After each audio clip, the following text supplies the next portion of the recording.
As dawn broke in Jakarta last Thursday, those close to the president and his family already knew that later that morning, Suharto would resign.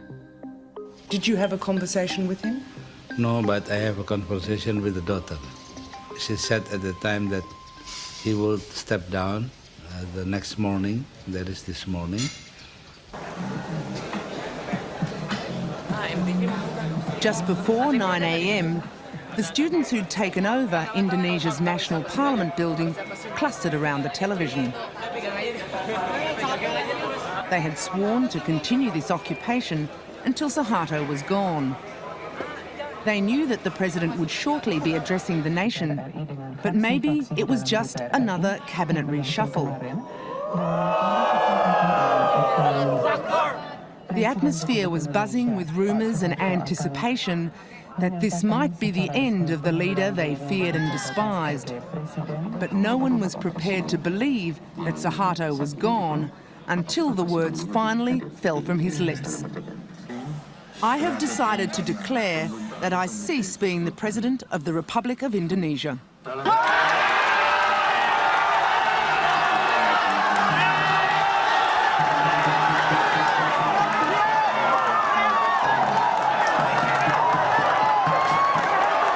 At first, it was hard to fully comprehend that they'd won.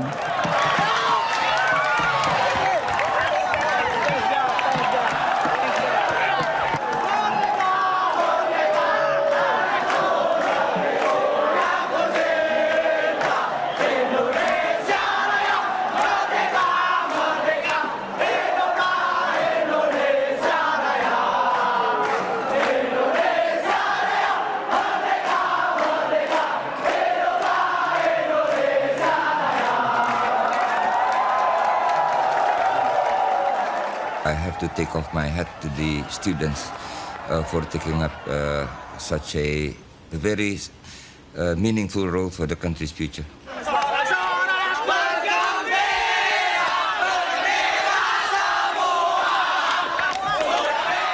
As the news sank in, the euphoria mounted.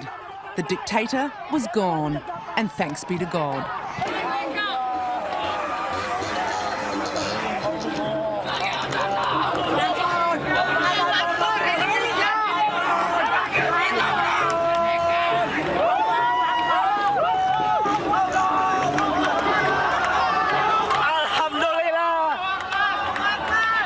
Man. Allahu Akbar! Bye, go to hell!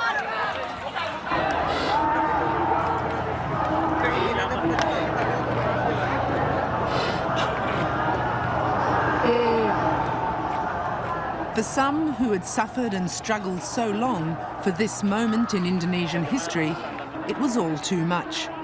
The dramatic end game played out so swiftly. After so much time, trying to haggle with him, trying to have a kind of a peaceful surrender by him, then out of sudden he announced that he was willing to relinquish the presidency. How long have you waited for this moment? Oh, many, many years. Abdurrahman Wahid heads up the largest Muslim movement in the country, the 30 million strong Nahdlatul Ulama. The moment when the 6 students were killed at Trisakti University, was that the moment when President Suharto's days were numbered? Yes, if we look from hindsight, yes. It triggered the whole movement. It doesn't say that there was no movement before that.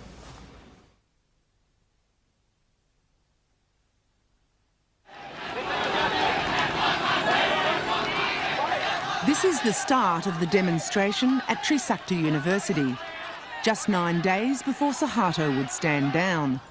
The president and the armed forces still believed that the tried and true practices of brutally suppressing dissent could keep him in power. But someone somewhere high up badly miscalculated how to treat this protest. Let's not always blame the foot soldiers, you know. They may have been committing wrong acts, But it's the top people in the armed forces who bear responsibility. It's the top people that need to also be accountable for this.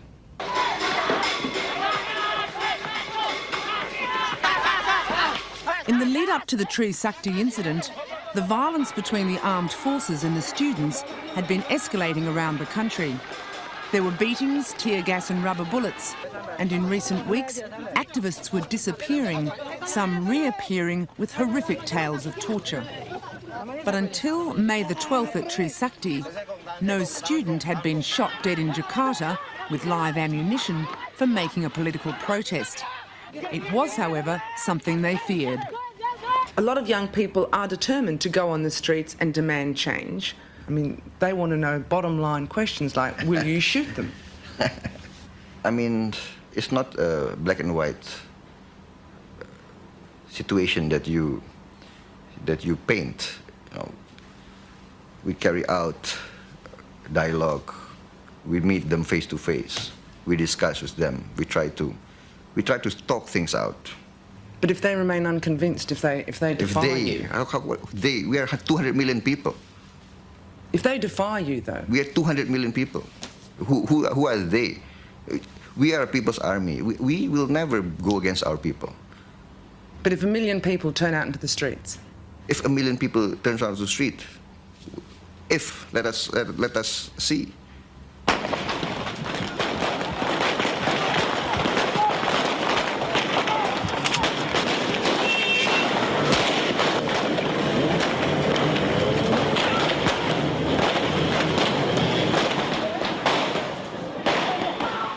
Young men were shot dead with live ammunition, some picked off by snipers as they ran back into the university grounds. 4 have been identified as students from the Trisakti campus. We don't have a gun, we only have idealism. We want a better change in this country, we want a reformation, and I don't know what's wrong with that. And military shoot us with their bullet. The standing order is that live bullets are only used when they are ordered by the superior. So the armed forces will just have to look into it. Where did they go wrong? The chief of the armed forces, General Wiranto, went on television promising a judicial inquiry into how the killings happened. But the justice system in Indonesia is so discredited that this move failed to calm the mounting outrage at the killings. If you are talking about judiciary is the most, not only the most weakest institutions, but the most corrupt institutions. There's what we call here mafia court, yeah? Mafia court? Mafia court, yeah? Where everything can be bought, yeah? Everything can be arranged. And one former justice at the Supreme Court gave an interview in one of our media saying that over 50% of Indonesian judges are corrupt. And you can imagine what kind of judiciary we have under that circumstances. There's no hope for justice unless you have wealth and power.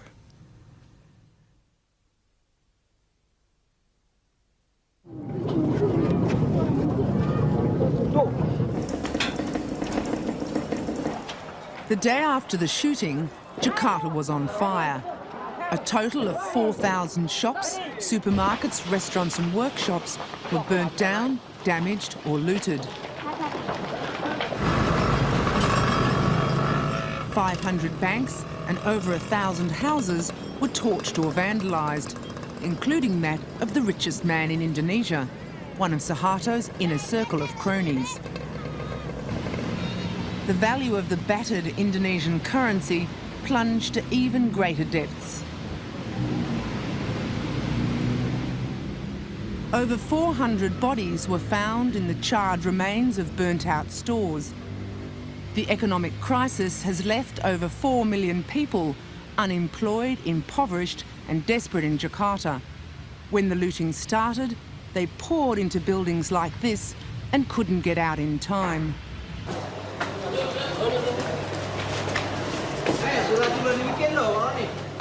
Only half of the bodies taken here to this university hospital could be identified by the families looking for their relatives. Annie Hasubuan is a doctor at the hospital. Some of them died because, you know, they went into the supermarket and want to take everything, and the supermarket get burned and they are trapped inside and they cannot go out and they died.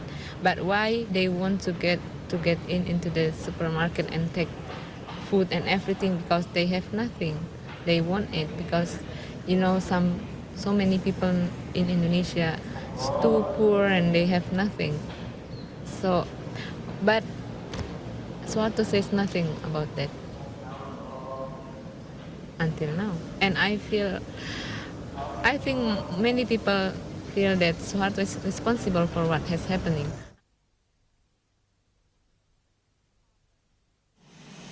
President Suharto had been away in Cairo when the Trisakti students were killed. 3 days later he returned. There was no word of regret for their deaths. He'd issued an ambiguous statement that if he were no longer trusted, that he'd lead the country from behind, and promised to enact political reform. But it was very quickly made very clear that this was no offer to resign. Over the weekend, the students were gathering strength and support. Of course we'll keep on fighting. We have started a long time ago, and why we have to stop now? Is there a compromise? Can you accept a reform here if President Suharto stays in power? Does he President Suharto is not a part of the solution, he's a part of the problem. So Rama Pratama is one of the leaders of the student movement. He's a political science student at the University of Indonesia. It would be wrong to say the student movement does not have its factions and even its petty jealousies among leadership figures. But it's nevertheless remarkable for the unity they've maintained in the crisis. Part of the reason for this is that they've deliberately kept their stated goal simple and agreed: the immediate replacement of President Suharto with a leader committed to a program of political reform. Whoever the various factions may prefer as an alternative president, their leaders are disciplined enough to keep it to themselves. Who do you want to be president of Indonesia? We don't care with that. We are not political parties. We have no agenda, political agenda. Our bargain is a system. Whoever will be the leader, if they do this system, we will support them.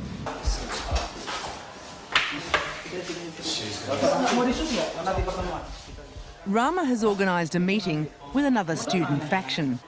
Although they don't tell us their agenda at the time, it's to plan the occupation of the National Parliament, starting the very next day.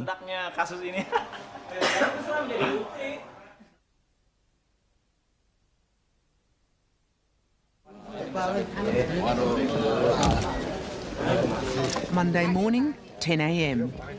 Muslim leader Dr. Amien Rais has been invited into the Parliament buildings to address a committee of Indonesian parliamentarians concerned with internal affairs. Amien Rais heads up Indonesia's second biggest Muslim organisation, the Muhammadiyah movement, with 27 million members. At the end of last year, he put himself forward as an alternative presidential candidate. As the economic and political crisis has deepened, Rais has emerged as one of Suharto's most outspoken critics. Suharto, he says, pointing disparagingly to the president's portrait, has to stand down. The sooner the better. At least 5 years ago, I already appealed to this nation to discuss about the succession of the national leadership, meaning that Suharto had to stand down, you know, because I just didn't believe him. He was a crook as a leader. He was even a hypocrite, if I may say so. You know, I'm very sorry to say something very blunt about my leader. Nah, kalau misalnya Bapak menganggap ini terlambat, it's strong stuff for the Indonesian parliamentarians, who all owe their jobs to the fact that they've kept on good terms with President Suharto.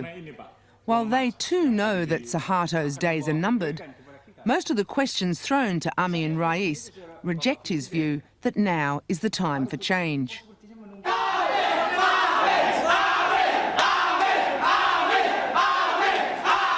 But even as they debate the issue, right outside the committee room, the students have begun their planned occupation of the Parliament ground and buildings.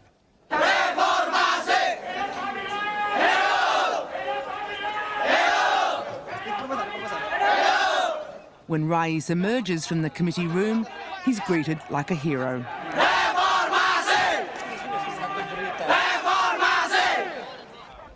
Although the military initially positioned themselves as a barrier between the students and the Parliament building, there's no attempt to stop the students flooding into the grounds and the corridors of power.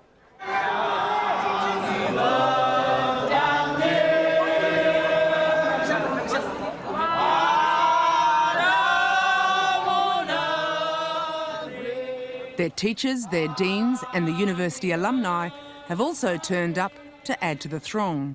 At around 5 in the afternoon, the pressure notches up yet another level. The Speaker of the House, Mr. Harmoko, makes a sudden and stunning statement to the press. The President, he says, should resign. Agar Presiden secara arif dan bijaksana sebaiknya mengundurkan diri.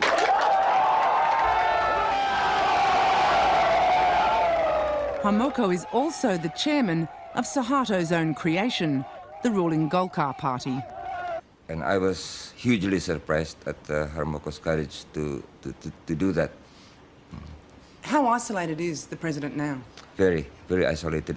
It's quite a dramatic turn. And this happened only within, what, hours? So something more important must have happened. I mean, the balance of power must be shifting without we knowing it. I don't know what it is. Probably it's also their reading of the shift of the balance of power must give them a boost or an impetus to do what they did this afternoon. Dr. Marsilim Simanjuntak is a leading figure in the Indonesian Forum for Democracy. In the mid-1970s, he spent a year and a half in jail for his political views. Dr. Simanjuntak knows Suharto's skills too well to be sure that the showdown has really come for the president. I don't want to be too early to say that this is a showdown. Why it's not a showdown yet? Because we have not yet feel or we have not yet seen the strike back of Suharto. We haven't seen yet, considering what he has behind him, we haven't seen yet his response to what is done to him these days. Do you expect one, a strike back? Yes. Are you personally fearful because you have been one of the most outspoken leaders of this movement in these very tense times?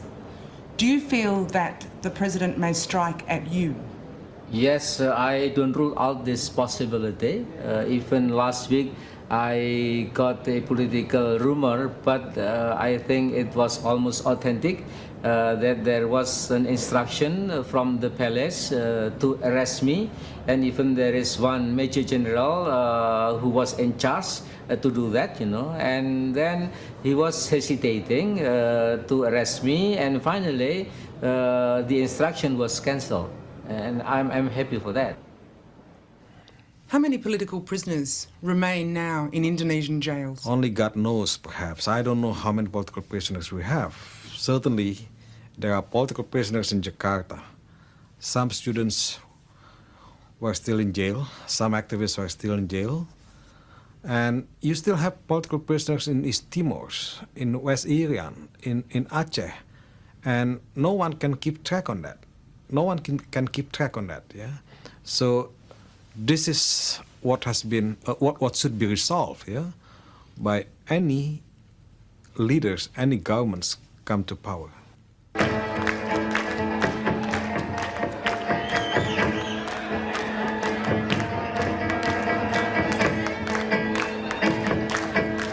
On Monday night, the students at Trisakti University are holding a memorial service. It's now 6 days since the students were killed here at the campus.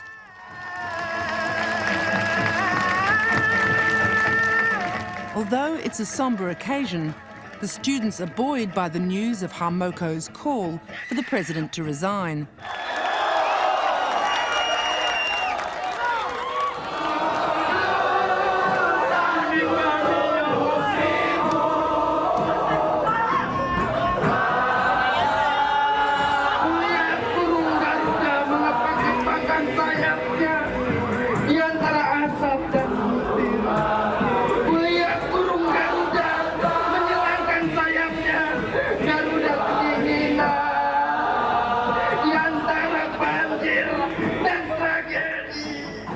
At around 9 o'clock, there's a candlelit remembrance for the students who died.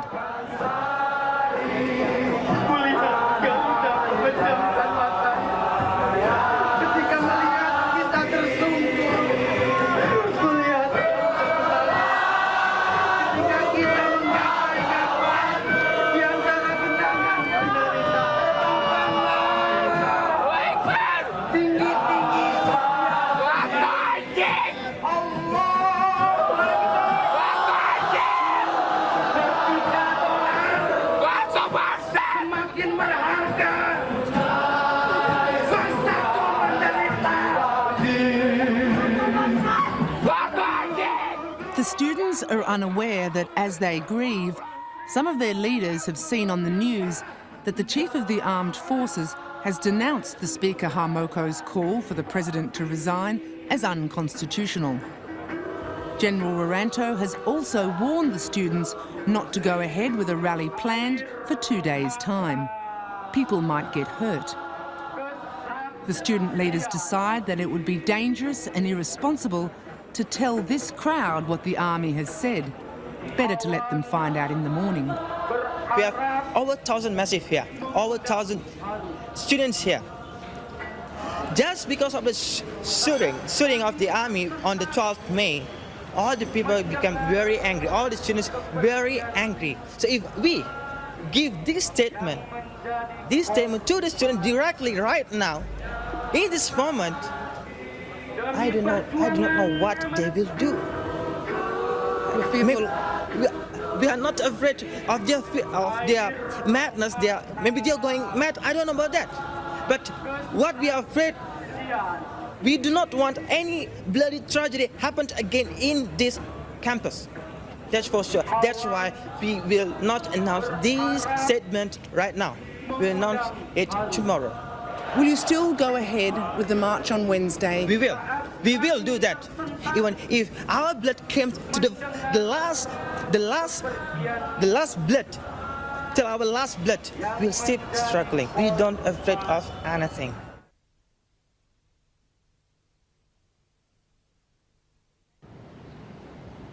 It's the day before the students have planned to march to the National Monument in the centre of Jakarta on what's called National Awakening Day. It commemorates the birth of Indonesia's independence movement. At Muhammadiyah headquarters, the Muslim youth are waiting for their leader, Amien Rais, to arrive. Rais has said that 1 million of his supporters will join the march. Then the news comes through that the president is about to appear on national television. Everyone understands that this will be Suharto's way to try and stop the march from going ahead. The president has gathered some of his more moderate critics to join him at the palace. Among them is the widely respected Muslim leader, Abdurrahman Wahid.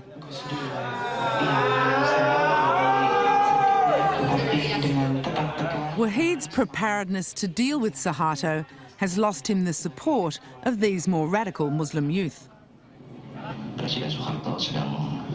Just as everyone expects to hear what Suharto has to offer, the president takes his guests behind closed doors.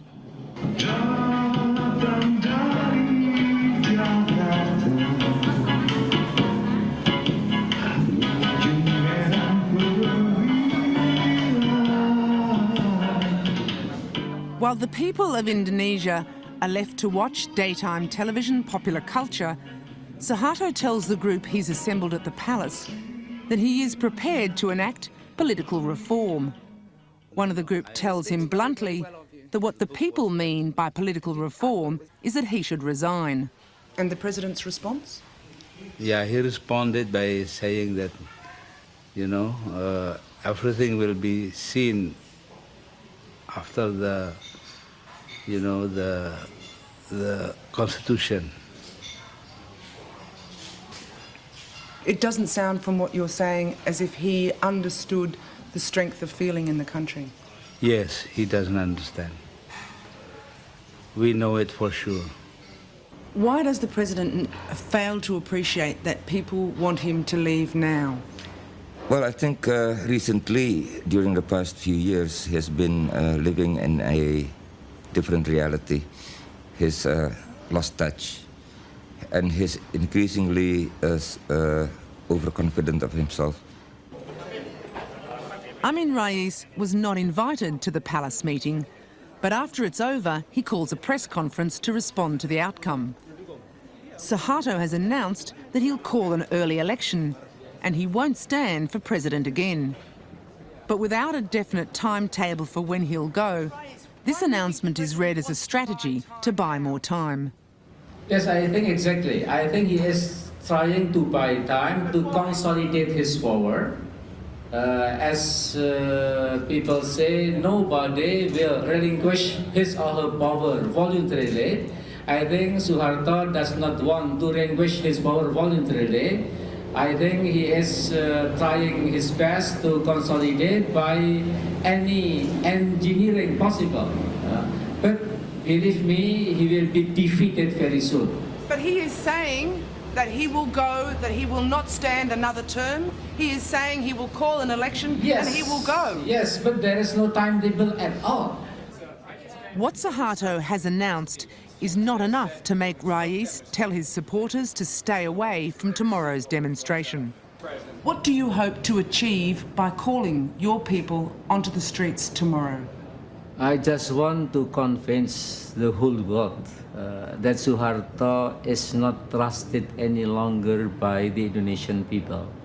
But at the same time, I want to make his eyes opened and also his heart, if possible, open to receive the very strong message that the people do not believe him any longer.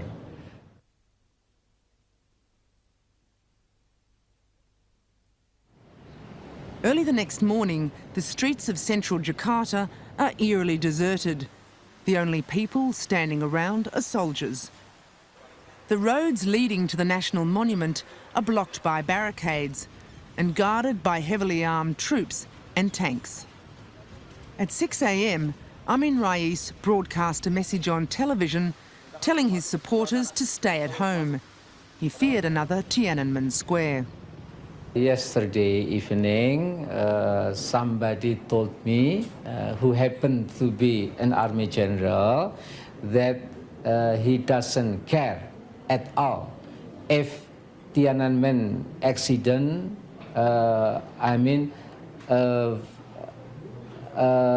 accident like Tiananmen will take place today in Jakarta. Menghadap pimpinan DPR dan pimpinan fraksi supaya ada keputusan hari ini juga agar DPR tidak menambah dalam mengambil keputusan reformasi atau mati. The students who are occupying the National Parliament buildings have also abandoned the idea of a march to the monument. They've decided they'll just stay put here until Suharto resigns. I want to kill.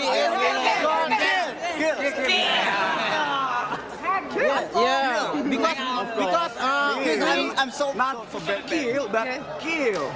Step down. Oh, yes, I understand. Yeah, okay. And will you stay here until he steps down? Oh, yes, of course, of course. You will stay here until the president yes, steps down? Yes, that is our idealism.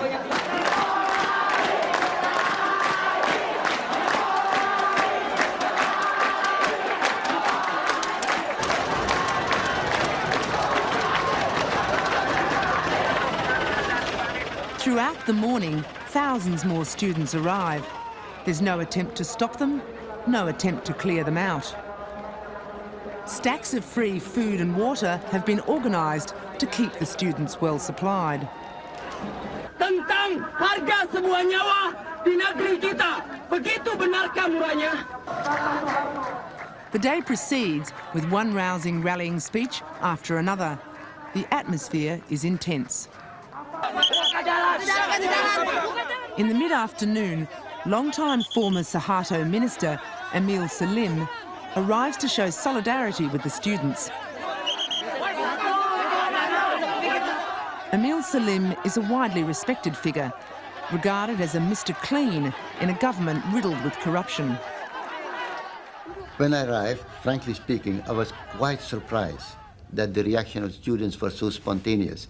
I did not expect that type of acceptance, of welcoming me, and so it was a very new experience. I mean, it was for me a fascinating, big experience, which I did not expect.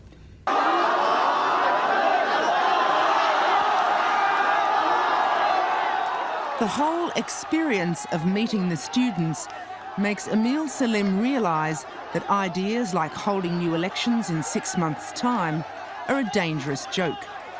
The president has to be persuaded to resign immediately. I sense a sense of urgency. It must be done in days, in even hours. So after that meeting, I went to see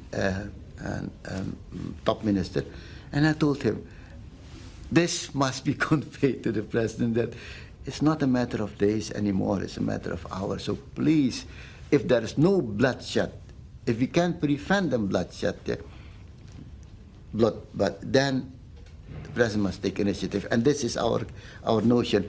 Please take the initiative of stepping down voluntary. Otherwise, there will be a big bloodshed. And the strategy was to... Marzuki Darusman is also a former Member of Parliament, and in the late afternoon he joined the lobbying effort. The strategy was to try to get in touch with some of the ministers holding economic portfolios, but also what we call conscience portfolios. For example, the Justice Minister, the Religious Minister, and the Environment Minister, so that if they could be asked and to be convinced to resign, it could create that precipitating factor, and which then could effect a change in the overall political balance. And you succeeded in getting 14 ministers to offer their resignation by last night? Well, there was more than we expected. It was more than we expected, because we started with 1 or 2 ministers. And for whatever it's worth, if we look back, that might have been the crucial factor in effecting that changeover last night. It was a matter of persuading to the president that he had done enough of the service to his country, that perhaps it was time to exercise a graceful exit as a statesman. They submitted a letter together, a joint letter, which was received by the president around about 8 o'clock.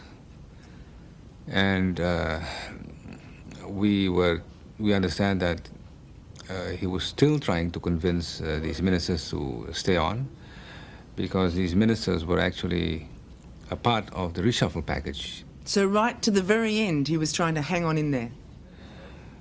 Yes, it would seem to be the case, yes. On this, the last night before Suharto resigns, there are rumours that the hardliners in the military are trying to provoke an incident in the Parliament building as a last-ditch attempt to keep Suharto in power. Because the hardliners were looking for a crackdown? Oh, yes, certainly. They were looking for a chance to justify much severe action, more severe action, in trying to clamp down the student movement. There's no doubt about that. Is it fair to say that General Prabowo Subianto, the president's son-in-law, would have been one of those looking for a crackdown?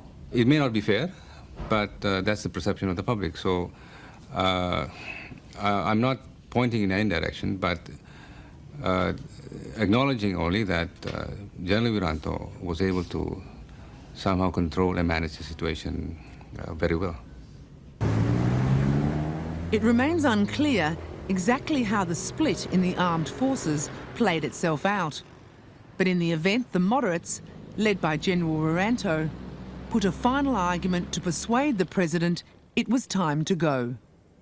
The summary would be, Father, you have done all you can do for this country. It is time to step down.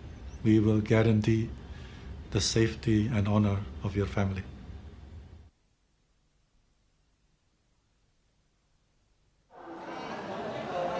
At midnight, while the students sleep another night in the Parliament building, President Suharto's oldest daughter, Tutut, phones Abdurrahman Wahid. She tells him her father has decided to resign. She said at the time that he will step down the next morning, that is this morning, and that the reason is because there is enough big number of the members of parliament will try to desert him. Just after 9 the following morning, President Suharto is history. Saya memutuskan untuk menyatakan berhenti dari jabatan saya sebagai Presiden Republik Indonesia terhitung sejak saya bacakan pernyataan ini. Well, this is the living of a man of big ideas, man of big thinking. But now he has to go out. I think history will judge Suharto as a very unfortunate leader. He had been given chance by his people to develop his country, and then he has a very bad end, and then he will be remembered by history as a nepotistic leader, as a corrupt leader. For all his faults, for all the problems that he had with his family, the business associates, and the difficulties he had in handling the various sycophants in and outside governments throughout the past 25 years, on balance, he is a great man. I admire his tactical genius, I admire his grace under pressure, and I admire his ability to think clearly in times of stress. And I regret very much that a lot of these abilities has been lost during the past 5 years, perhaps because he's been there too long. Will you have any memories of Suharto about qualities of his that you admire? Well, you come again 6 months from now and I'll tell you what I admire about him. Not now. It's more correct to look this not as an end of era, but a beginning of a different era.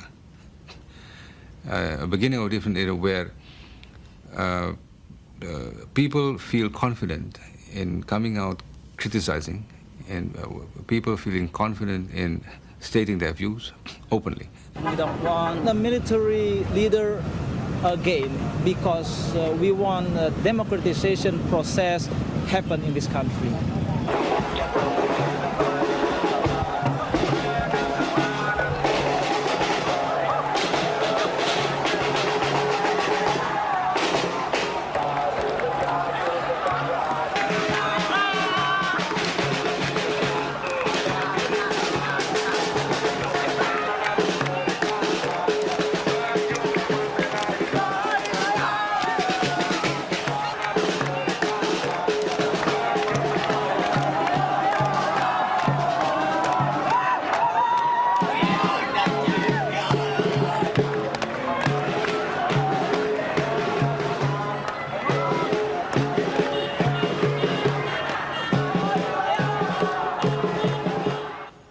History judge Suharto?